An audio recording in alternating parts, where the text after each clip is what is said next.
Assalamualaikum warahmatullahi wabarakatuh. Kan nagaa jirtu bagdiraatanii isiniin jedha obboleewwan kiyyaa qaqqaali. Akkasuma waan isiniin jechuu barbaade mee numarti kennayyuu jechuudha. Har'aaf jirra malee har'aaf bakka dalagaa jirra malee bor nullee akkanuma jechuudha. Akkuma argitan kana akkuma obboleewwan keenyatti jiran kana jechuudha. Maaliif waan biroo qaaquu dhiifne ajandaa biroo walii uumuu dhiifne yoo ummata keenya kanaa sagalee taanee mee ummata keenya kanaa sagalee haa taanu wayi lammii koo bar warri akkanatti jiru kun kan isin argaa jirtan kun jechuudha. Kalee akkuma kiyya akkuma kee akkuma anaa akkuma sihii kana dalagataa ture jechuu garuu carraan godhee har'a mana hidhaa jira jechuu har'a waan nyaatu dhabee waan dhugu dhabee akkasi jira jechuu bor atis anis dhaquun keenya hin oolu garuu hoo osoo cinqaan kun naaf sihillee hin dhaqqabin akka rabbiin jarallee furee gammachuun jechuun nullee jarrillee akka rabbiin gammachiisee mana hidhaa kanaa baasee biyya jaraatitti nagaan galchu du'aa godha. Rabbiin jara haa baasu maaliif lammitu lammiif birmata jechuudha. Kana waan taateef mee haga dandeenyen warroonni miidiyaa gurguddaa qabdan warroonni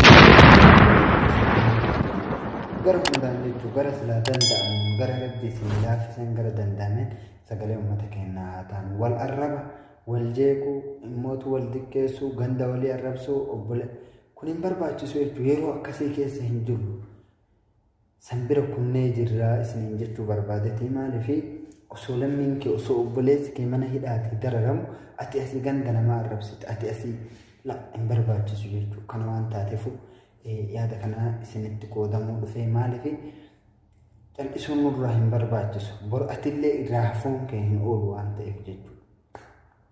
Kanaaf rabbiin jara nuu haa baasu rabbiin jara nuu baasee akkasuma warroota hidhamaa hunda rabbi nagaan nuu haa baasu zaalima hunda rabbi haa tumsu.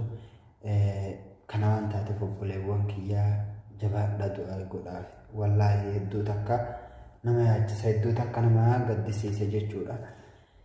Inshaallah ka du'aa walii goona waan biroo wanni walii goonu hin jiru. Kanaaf mee jajjabaadha du'aan waa sadii irraa qullaa hin taatu.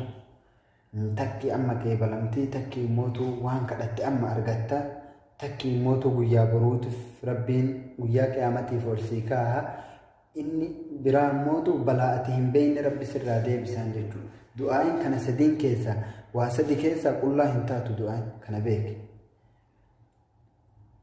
Waan argatte waan kadhatte amma argatu akkasuma mootuu guyyaa boruutiif rabbi ol siif kaa'u akkasuma mootuu balaa ati hin beekne kasitti deemaa jiru du'aa tana rabbi sirraa deebisu jechuudha. Du'aan waa kanaan sadiin irraa qullaa hin taatu ammallee du'aan maqbuluumaa hin qeebalamti. Rabbiin ummata keenya kana hidhaa rabbi nuu haa baasu. Wallaahi hedduu takka nama yaachisa hedduu takka mootuu nama gaddisiisa jechuudha.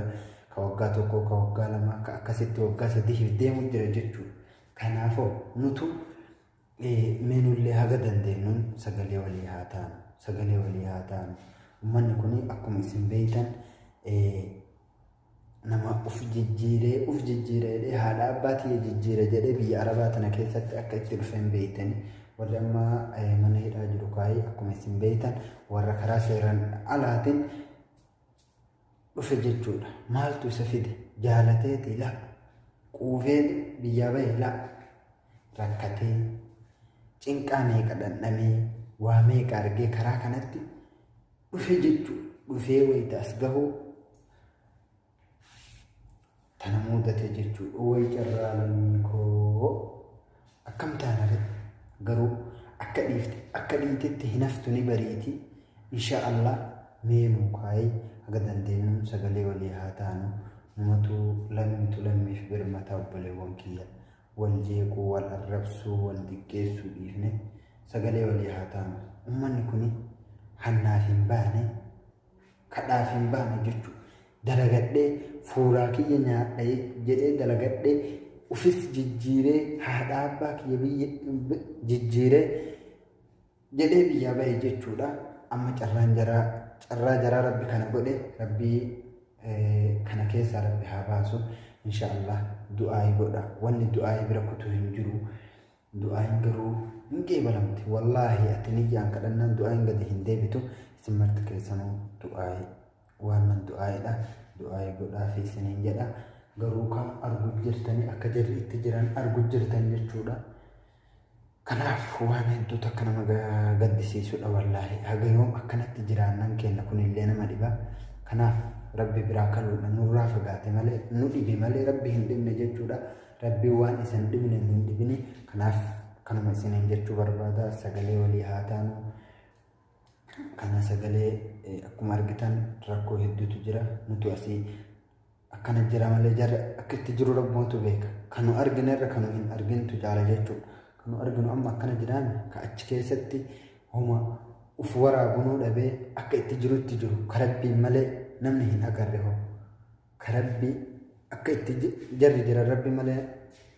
nu hin argin hedduudha jechuudha kanaaf rabbiin ummata keenya lammii keenya ka akkanatti bakka hundatti rakkate bakka hundatti rakkoon isaa baay'atte kana rabbiin daddafee furmaata nu haa fidu inshaallah tanuma isiniin jechuu barbaada nagahanna tura isiniin Hey there, subscribe to my channel and also press this bell icon. Wassalamu alaikum wa rahmatullahi wa barakatuh.